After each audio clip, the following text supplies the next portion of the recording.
निजाम की तरफ से ये जमीन अलॉट हुई थी। इसका मतलब महाराष्ट्र बना 1960 में, लैंड एक्विजिशन एक्ट जो आया वो 1966 में आया। प्रूफ देंगे हम निजाम की है, और अगर गवर्नमेंट बोलती है ये जगह उनकी है तो उन्होंने हमको प्रूफ करके बताना।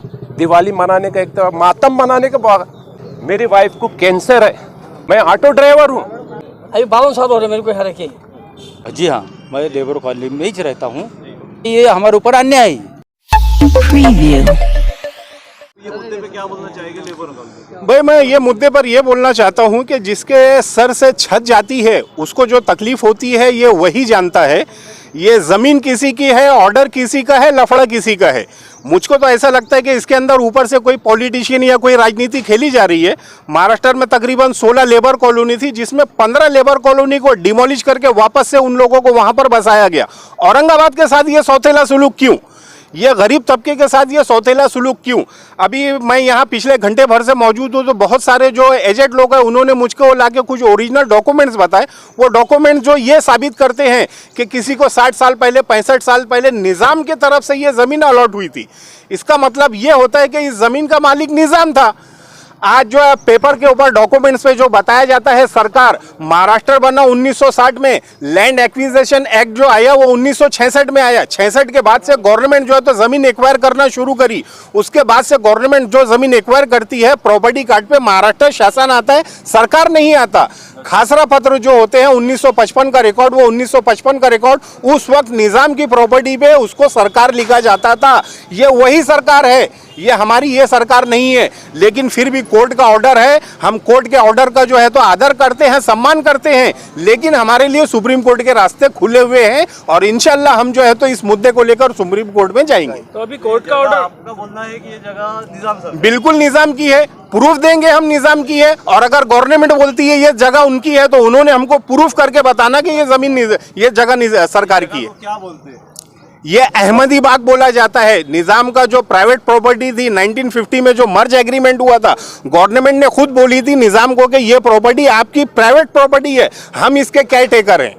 ये जमीन आप जब चाहे वापस आकर ले सकते हैं। अब 1970 में, 72 में जब यहाँ का सिटी सर्वे हुआ था, उस वक्त अहमदी बाग की जो है तो बाउंड्री क्यों नहीं फिक्स की गई? मैं आपसे सवाल करता हूँ, अहमदी बाग की बाउंड्री क्यों नहीं फिक्स की गई? अहमदी बाग के पार्ट बताओ ना, उनके सर्वे नंबर बताओ कि ये अहमदी बाग है। अगर अहमदी बाग आप इसको छोड़ के किसी और को बताते हो तो वो जमीन आप हमको हैंडल करो, हम ये गरीबों को वहां शिफ्ट कर देते हैं। तो एक्चुअल हम वहां शिफ्ट कर देते हैं। ओरिजिनल में अहमदी बाग का जो एरिया था, उसका जो शुरुआत जहाँ से होती है अहमदी बाग, यहाँ से दिल्ली गेट से लेके रंगीन दरवाजे के पास से ये जो फसील आ रही है, उस वक्त के जो नक्शे हैं, उस वक्त के जो डॉक्यूमेंट्स है, वो कहते हैं कि ये अहमदी बाग है। प्राइवेट प्रॉपर्टी मर्ज हुआ था, जब दक्कन हिंदुस्तान के साथ मर्ज हुआ था, उस वक्त जो प्रॉपर्टी की एक लिस्ट बनी थी उसको ब्लू बुक बोला जाता है। वो ब्लू बुक में ये प्रॉपर्टी मेंशन है साहब। अभी जो यहाँ पर जो आपने जैसा बताया कि कोर्ट के आदेश है, हाँ बिल्कुल। तो अभी कोर्ट के आदेश है तो कहाँ है? अब भाई कोर्ट के आदेश है तो कोर्ट के आदेश लाके तुम बताओ ना कि आदेश क्या है। कोर्ट के आदेश ये है कि गरीबों को बेघर कर दो।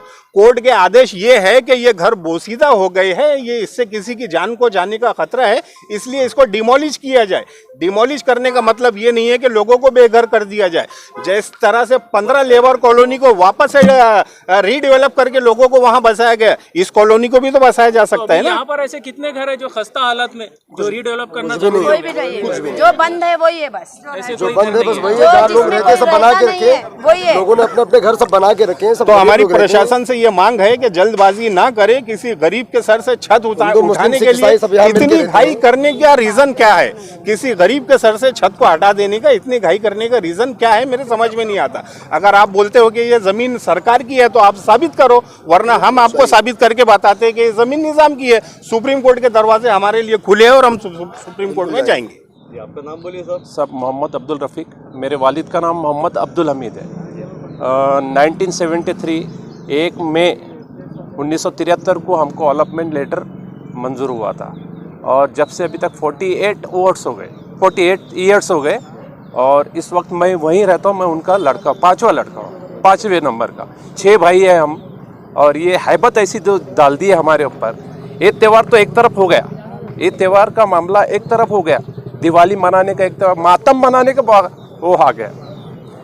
मेरी वाइफ को कैंसर है, हम उसमें जुझे हुए, मेरे बच्चे पढ़ रहे, मैं ऑटो ड्राइवर हूँ, मेरे कपड़े पे मत जाओ। मेरे रहने का तरीका यही है। मैं ऑटो ड्राइवर हूँ, 10 रुपये कमाता। मेरे वाइफ को कैंसर है, बच्चे पढ़ रहे, और ये मामला ऐसा प्रॉब्लम में डाल दिए कि रातों की नींद हराम हो गई। हम जाए तो कहाँ जाए?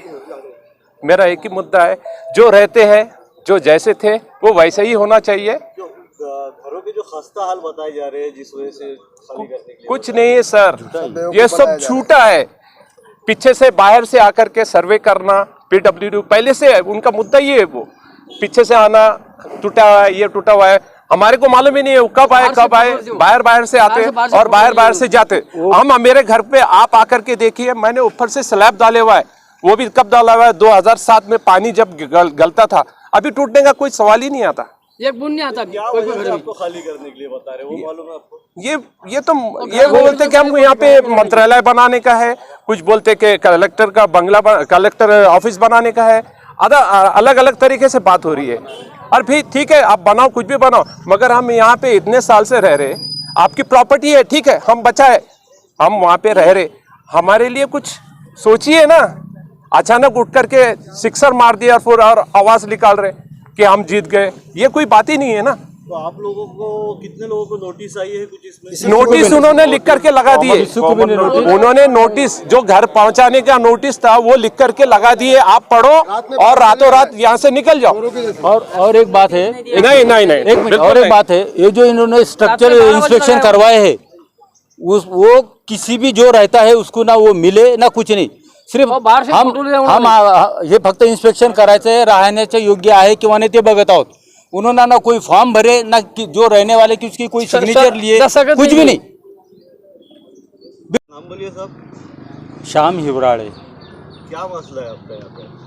अभी आप देख ही रहे हैं साहब, हर दिन पेपर में कुछ ना कुछ खबरें आ रही है, और उस खबर की वजह से या उस बातमी की वजह से हम लोगों का जीना मुश्किल हो गया है। यहाँ जो हमारे घर में जो बुजुर्ग वगैरह रहते हैं, ये बीमार पड़े। तो आप लेबर कॉलोनी के ही रहवासी? जी हाँ, मैं लेबर कॉलोनी में ही रहता हूँ, और तकरीबन यहाँ पर 250 क्वार्टर्स है पुराने, उसके बाद में बिल्डिंग के ऐसे मिलाकर 330 या 350 तक के क्वार्टर्स है। क्या हुआ है कि हम लोगों ने इससे पहले भी ये क्वार्टर हमारे नाम पर करना, ये डिमांड की थी। वैसे तो गवर्नमेंट की JR के तहत 1978 के JR के तहत जो महाराष्ट्र की 16 लेबर कॉलोनियाँ हैं, उसमें से 15 लेबर कॉलोनियाँ गवर्नमेंट ने जिसके उसके नाम कर दिए, जो लोग रहते थे उनको दे चुके। सिर्फ औरंगाबाद यही एक ऐसा स्थल है कि उसके जो वो कॉलोनी में जो लोग रहते हैं, इस वक्त भी रहते हैं, उनको एक घर अलॉट किए नहीं गए। हालांकि ये हमारे ऊपर अन्याय है। क्या वजह से नहीं हुआ है, जबकि बाकी सबका हो गया, यही एक लेबर कॉलोनी का क्यों नहीं हुआ? अब ये तो गवर्नमेंट ही बता सकते ना। JR तो उन्होंने निकाला था, उस JR के तहत उन्होंने बाकी के लेबर कॉलोनी को दे भी दिए। अब ये क्यों नहीं दे रहे? ये तो उन्हीं का चाहिए। हम लोग क्या करें? हमने तो मांगनी हमने उनके सामने रखे कि हमारे को दे दो बोलकर। तो ये जो ऑर्डर लगा था, जो एक नोटिस लगा था, वो नोटिस कहाँ से आया? वो नोटिस देखो, PWD और महानगर पालिका के 2 अधिकारियों के उस पर सिग्नेचर्स है। ये सिग्नेचर बोलो तो उन्होंने उनके डिसिग्नेशन बताया कि वो हाई कोर्ट का ऑर्डर था। कौन सा? नहीं, हाई कोर्ट का ऑर्डर नहीं है वो। हाई कोर्ट का क्या संबंध है यहाँ? जगह एक्चुअल में है किस? अभी कोई बोलता ये अपने नवाब की जगह है, कोई बोलता है गवर्नमेंट की जगह है। ये जगह का मालिक अभी तक डिसाइड हुआ नहीं है। और आपको जो आपका मकान है, ये किसको अलॉट हुआ था? मेरे नाम पर है। आपको? जी। मतलब ये कब हुआ था ये? वैसे तो मैं कॉलोनी में 92 से रहता हूँ। अच्छा। 92 में मैं बिल्डिंग में रहता था। बिल्डिंग के बाद में मैंने चेंज कर लिया। 2004 से मैं TRT में रहता हूँ। तो ये तो काफी पुराना मुद्दा है ना? जी, बहुत ही पुराना है। पहले अलॉट होता तो आपके नाम पे हुआ था, तो आपके पहले किसका था? मुझे नहीं पता वो किसका था। तो आपने किससे लिए थे? गवर्नमेंट ने क्या ऑर्डर से? गवर्नमेंट के तरफ? हाँ, हमें अलॉटमेंट लेटर है भाई, ऐसा थोड़ी है। बिना लेटर के कैसा क्या रहूँगा मैं वहाँ? हाँ, मधुकर आबाजी का सर। अच्छा, कब से रह रहे हैं आप यहाँ? हाँ, 52 साल हो गए मेरे सर। 1969 में। तो ये आपके नाम पे अलॉट हुआ था? हाँ, मेरे नाम पे अलॉट है। मैं कमिश्नर ऑफिस में काम करता था, कहाँ पे करते थे? आयुक्त कार्यालय में। अच्छा। तो वो 1970 में कोई अलर्ट हो गया, अभी 52 साल हो रहे मेरे को यहाँ रखे। ये घर पहले स्टार्टिंग में 200 थे, ऐसा मेरे बोलते लोग पहले, बाद में 50 घर उन्होंने बनाया, डबल रूम ट्रिपल रूम। हमारे कहीं ऐसा कि जब पेंशनर लोग है, अब वो गरीब हो गए, ज़्यादा बीमार हो गए, कोई लोग 50 लोग एडमिट हो गए दवाखाने में, सब एडमिट है। ये नोटिस दिया मिलने की वजह से कि 50 साल रहने के बाद में हमको बेघर कर दे रहे। मुख्यमंत्री पंतप्रधान की योजना है कि बेघरों को घर दो। भी क्या